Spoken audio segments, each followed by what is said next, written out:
Snoop and other people been having people trying to bail the guy out, Keefy D, because he talking too much. Raising him trying to do stuff for Puffy because they say he talking too much. So when I walked in, I could just feel like he wasn't even there. And I fainted.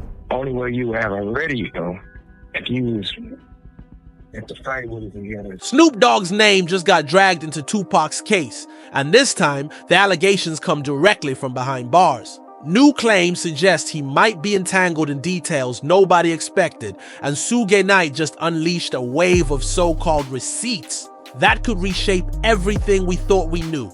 Those rumors of secrets lurking in Death Row's legacy have circulated for ages. Now, they might finally explode in public view, and Snoop's image as an untouchable icon could have more cracks than anyone ever imagined. But how did we get here and why now?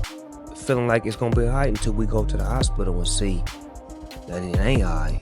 He got tubes in him and it's like... The connections between Snoop and Suge have always been dramatic, but recent rumblings from federal investigators only intensify the tension. Those who remember Death Row's early days might recall the camaraderie and the loyalty. Over time, lines got blurred, alliances were shattered, and huge questions about who knew what have lingered ever since. With Tupac gone, it seemed like the story reached its conclusion, but apparently there's more, much more.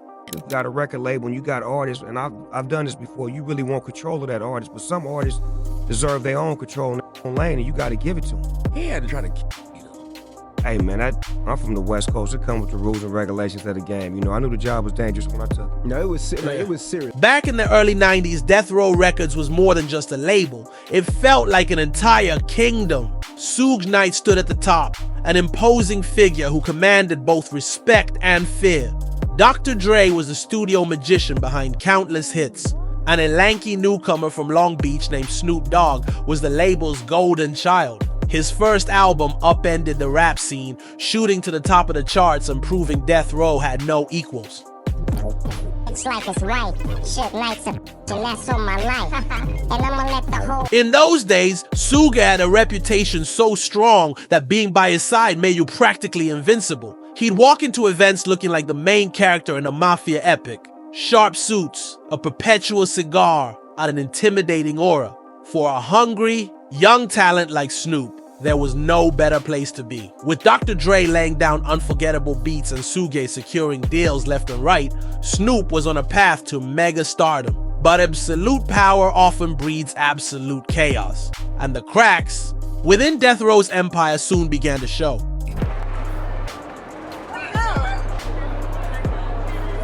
Go, darling, get out of the way. The way, there's guns, and... Y'all messed up my rap, man.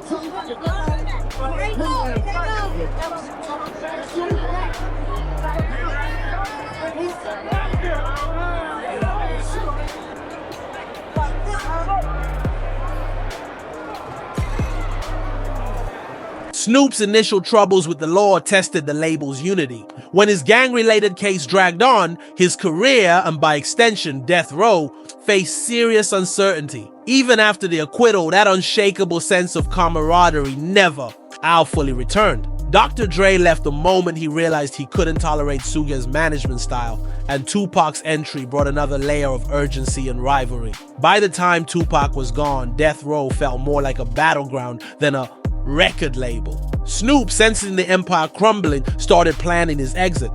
When we wasn't cool, Right. I seen him in Vegas.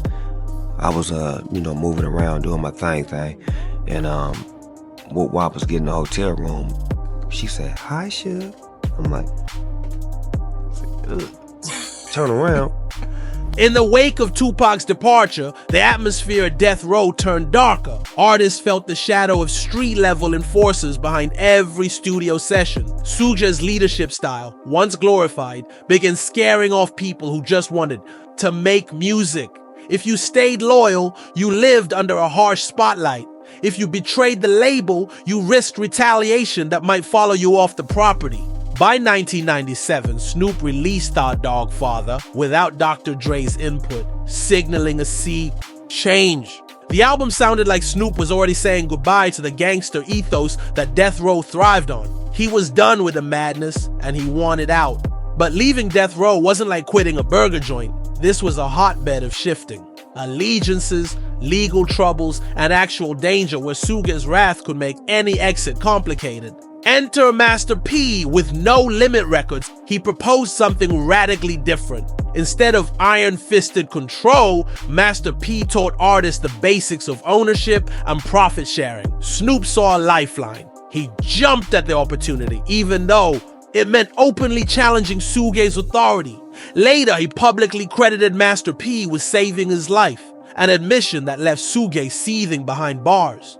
Death Row's fortress had started to crumble, and Snoop was one of the first to escape.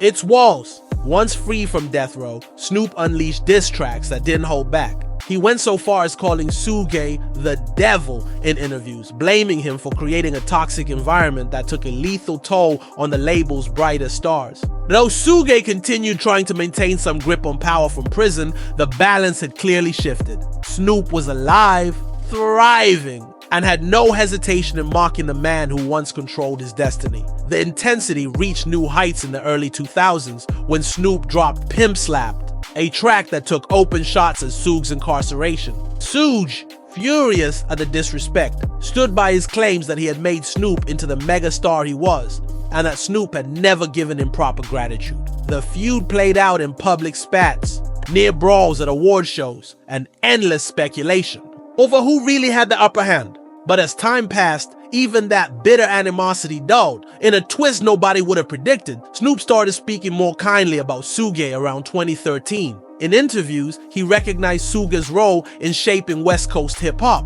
and alluded to the idea that their friction had reached a point of diminishing returns. Everyone expected the drama to last a lifetime, but one day in Vegas, the two men found themselves face to face. A random hotel encounter in Vegas changed the trajectory of their long-standing beef. Snoop recalls spotting Suge, bracing for tension, only to hear Suge say he had never stopped loving him.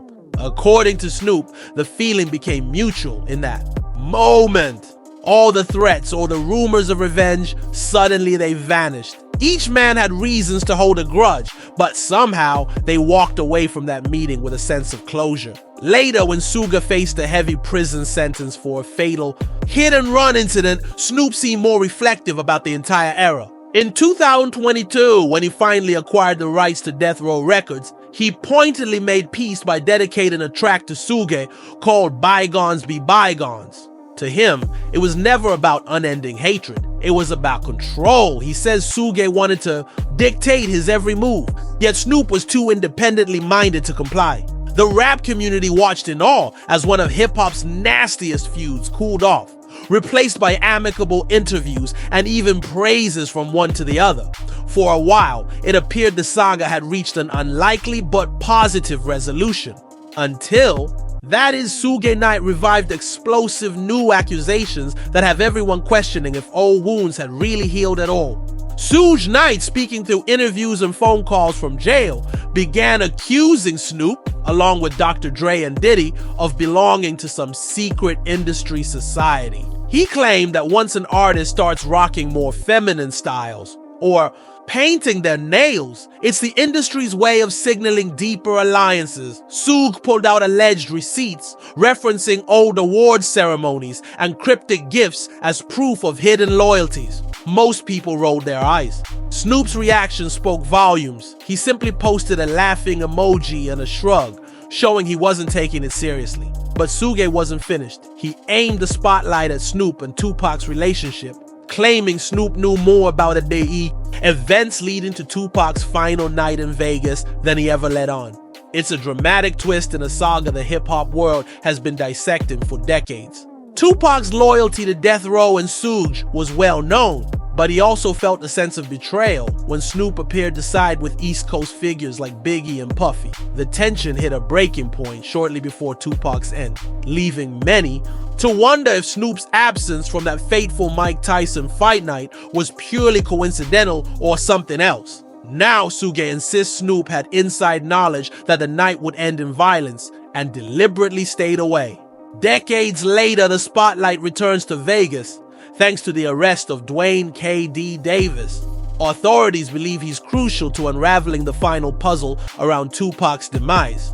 KD has made multiple statements, even writing a book, that contradict one another. Suge pounced on this, insisting KD's revelations place Snoop at the center of a bigger conspiracy. According to Suge, Snoop and others tried to arrange KD's release, perhaps to keep him from revealing too much. Suge also questioned why Snoop and Warren G seemed to get instant updates about Tupac's situation while they were supposedly miles away in Los Angeles. Another bone of contention is the hospital scenario. Snoop consistently recounts visiting Tupac in his final hours, describing an emotional moment that made him nearly faint. Suge, in contrast, disputes that visit ever occurred, blasting it as a falsehood to dodge speculation about Snoop's whereabouts on that pivotal night. But it doesn't end there. Suge even dragged Ray J into the fray, claiming that Ray J once told him Snoop bragged about some involvement in Tupac's final days. The insinuation? Snoop apparently benefited from Tupac's absence, forging a clear runway for his own long-term success. Whether or not there's any truth, the accusations have rattled fans, especially given Suge's pattern of tossing out sensational allegations. Still, the claims have placed Snoop in the crosshairs of a new wave of suspicion. So here we are, decades after Tupac's passing, with a case that refuses to rest. KD's trial has been delayed yet again, fueling endless speculation that more secrets are on the brink of emerging. Suge, for his part, keeps insisting powerful forces are hiding the real story. Meanwhile, Snoop's retort is little more than a dismissive comment, accusing Suge of being bitter over losing death row. Critics point out Suge's track record of changing his Tupac narrative multiple times, making it tough to know how seriously these fresh allegations should be taken. Yet fans can't help but wonder if there's a sliver of truth hidden in all the drama. Could Snoop have foreseen or had a deeper understanding of what would unfold in Vegas? Is there a reason he avoided direct involvement? Or are Suge's claims just another bid for attention? For now, federal investigators are keeping an eye on everything to see if new connections or financial dealings come to light. Given KD's shifting stories, many suspect that any bombshell revelations will come down to whether he decides to talk, and if so, how much. One thing is certain, the Tupac mystery still grips the hip-hop community, and it's possible we've only scratched the surface. People want closure, but every new twist introduces more questions than answers. Whether Snoop is just a convenient scapegoat or genuinely guarded a massive secret remains to be seen. This story is far from over. With each new lead, we inch a little closer to the core of what really happened that night in Vegas. The only question left is whether the truth, whatever it is, will actually change the way we look at some of hip-hop's most iconic figures. Now it's your turn to weigh in. Are Suge Knight's words a last-ditch effort to disrupt Snoop's legacy, or could the accusations carry more weight than we ever realized? Keep watching for more updates as the case winds through court. And don't forget that this hip-hop legend story might still have a few surprises up its sleeve.